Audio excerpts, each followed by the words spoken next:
Hyderabad మియాపూర్లో man హోల్లో గల్లంతైన వ్యక్తి కోసం గాలింపు కొనసాగుతుంది. తెరిచి ఉన్న మ్యాన్ హోల్లో పడి బాలకృష్ణయ్య అనే వ్యక్తి మొన్న గల్లంతయ్యాడు. వృద్ధుడు గల్లంతై 36 గంటలు గడిచినా ఇంతవరకు ఆచూకీ లభించలేదు. వృద్ధుడి కోసం ముమ్మరంగా గాలిస్తున్నా ఇంతవరకు బాలయ్య జాడ లభ్యం కాలేదు.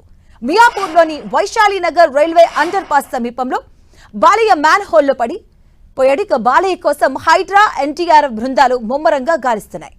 వైశాలినగర్ అండర్ పాస్ వద్ద నాలా మరమ్మతులు చేస్తున్న సమయంలో ఈ ఘటన జరిగింది.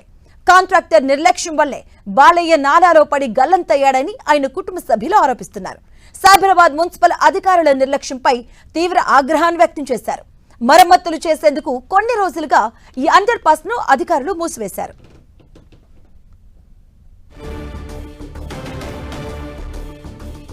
ముప్పై 37 గంటలైన బాలకృష్ణయ్య ఆచూకీ ఇంకా లభ్యం కాలేదు. వర్షం వచ్చిందంటే చాలు ప్రాణాలు కోల్పోతున్నారు జనాలంతా కూడా. మ్యాన్ హోల్స్ మృత్యు ఘంటికలు సూచిస్తూ ఉన్నాయి. వైశాలినగర్ అండర్ పాస్ దగ్గర మ్యాన్ హోల్లో మొన్న పడిపోయాడు బాలయ్య అనేటువంటి వృద్ధుడు. 36 గంటలైనా కూడా ఇంతవరకు కూడా ఆయన ఆచూకీ లభ్యం కాలేదు. బాలయ్య కోసం అటువైపు హైడ్రా, మరోవైపు ఎన్టీఆర్ బృందాలు ముమ్మరంగా గాలింపు చర్యలు చేపడుతూ ఉన్నాయి.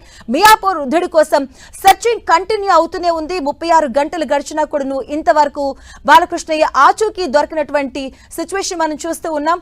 అలాగే మరోవైపు అధికారుల తీరుపై కూడా అతని కుటుంబ సభ్యులు కూడా నిరసన వ్యక్తం చేస్తున్నారు. ఇక వర్షం వచ్చిందంటే చాలు పూర్తిగా హైదరాబాద్ కూడా నీట మునిగినటువంటి సిచ్యువేషన్ మనం చూస్తూ ఉన్నాం. ఇక 36 గంటలైనా కూడా ఇప్పటి వరకు బాలయ్య ఆచూకీ లభించలేదు. ఒకవైపు హైడ్రా ఎన్టీఆర్ బృందాలు అయితే రెస్క్యూ కొనసాగిస్తున్నారు. దీనికి సంబంధించిన పూర్తి డీటెయిల్స్ మా కరెస్పాండెంట్ రాముడు అందిస్తారు. రాముడు, ఎస్, అంటే పరిస్థితి ఏ విధంగా ఉందో అర్థం చేసుకోవచ్చు. దాదాపు 36 గంటలు పూర్తి కావస్తుంది. ఇప్పటి వరకు కూడా బాలయ్యకు సంబంధించినటువంటి ఆచూకీ లభించలేదు. అది అధికారుల యొక్క నిర్లక్ష్యం కారణంగా అతను ఆ నీటిలో కొట్టుకుపోయాడు అనేది ప్రత్యక్షంగా మనకు కనబడుతుంది. అక్కడ పని జరుగుతున్నప్పుడు కనీసం అధికారులు అక్కడ ఒక బారికేడింగ్ ఏర్పాటు చేయడం, అటువైపు ఎవరు వెళ్లకుండా చూడడం అనేది చేయలేదు. అది ప్రధాన కారణంగా మనం చెప్పవచ్చు.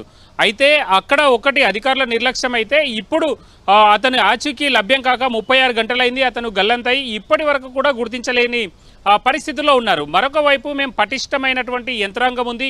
హైడ్రా కానీ, అదేవిధంగా డిఆర్ఎఫ్ కానీ, అదేవిధంగా స్టేట్కు సంబంధించినటువంటి ఎస్డిఆర్ఎఫ్ కానీ ఉన్నాయి. వాళ్ళు ఏమైనా ఇబ్బంది ఉంటే వెంటనే రక్షిస్తాం, ప్రాణాలు కాపాడుతామని అధికారులు చెప్తున్నారు. కానీ కొట్టుకుపోయినటువంటి వ్యక్తి ఆచూకీ అంటే ఎక్కడైతే అబీస్పేట్ రైల్వే ట్రాక్ నుంచి పక్కన ఉండేటువంటి చెరువు వరకు దాదాపు 800 మీటర్ల వరకు ఉంటుందని తెలుస్తుంది. ఆ 800 మీటర్ల లోపే వాళ్ళు సరైనటువంటి పద్ధతుల్లో ఇప్పటికీ గుర్తించినటువంటి పరిస్థితి ఉంది.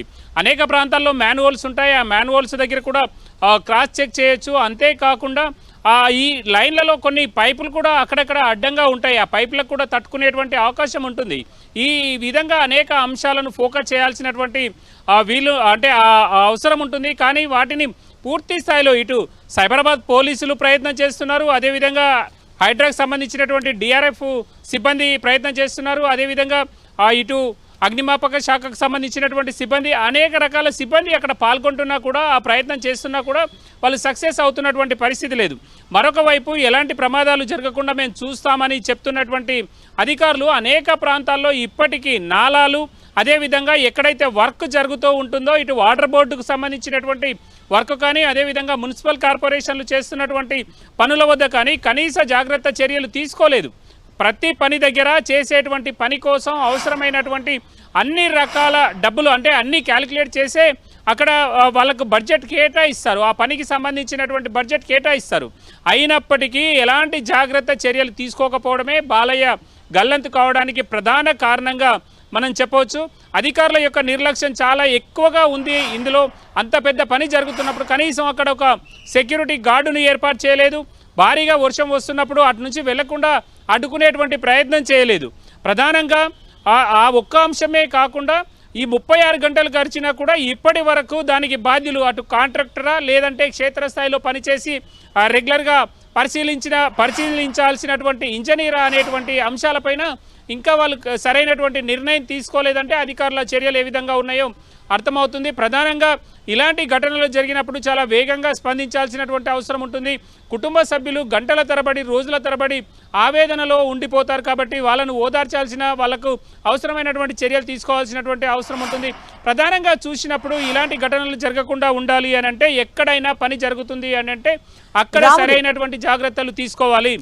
ఎక్కడ కూడా ఆ విధమైనటువంటి పరిస్థితి లేదు. నిన్న క్షేత్రస్థాయిలో మేము అనేక ప్రాంతాల్లో నాలాల వద్ద జరిగేటువంటి పనులను వాటిని చూసినప్పుడు కూడా అలాంటి పరిస్థితులే కనబడుతున్నాయి.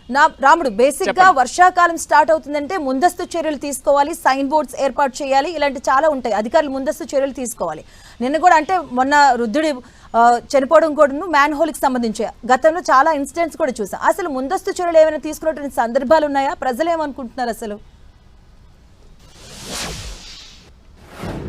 ఎస్, అంటే ఆ విధమైనటువంటి పరిస్థితి చాలా నిర్లక్ష్యం అయితే ఉంది. జనరల్గా గతంలో ఈ విధమైనటువంటి అంటే వర్షాకాలానికంటే ముందు నాలాలు, మ్యాన్ హోల్స్, అదేవిధంగా ప్రమాదకరమైనటువంటి ప్రాంతాలు ఏవైతే ఉంటాయో వాటి దగ్గర సేఫ్టీ ఆడిట్ ఉంటుంది.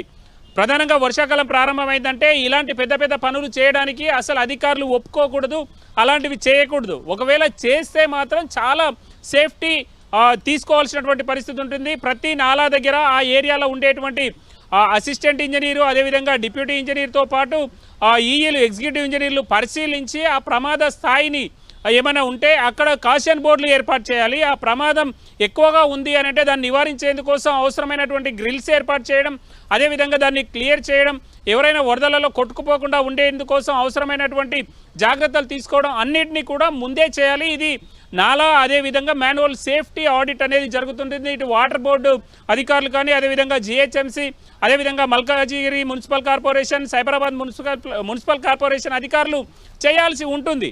అంతేకాకుండా అవి చేసినప్పుడు మాత్రమే ఇలాంటి ప్రమాదాలకు ఆస్కారం ఉండదు. గతంలో మనం చూస్తే గత ప్రభుత్వంలో ఒకసారి మాన్యువల్ను తీసుకెళ్లారు. అంటే మాన్యువల్ ఓపెన్గా ఉండడం వల్ల అక్కడ ఉండేటువంటి ఒక అసిస్టెంట్ ఇంజనీర్ను సస్పెండ్ చేయడం జరిగింది, కేవలం మాన్యువల్ ఓపెన్ ఉంది అనేటువంటి ఆరోపణల నేపథ్యంలో.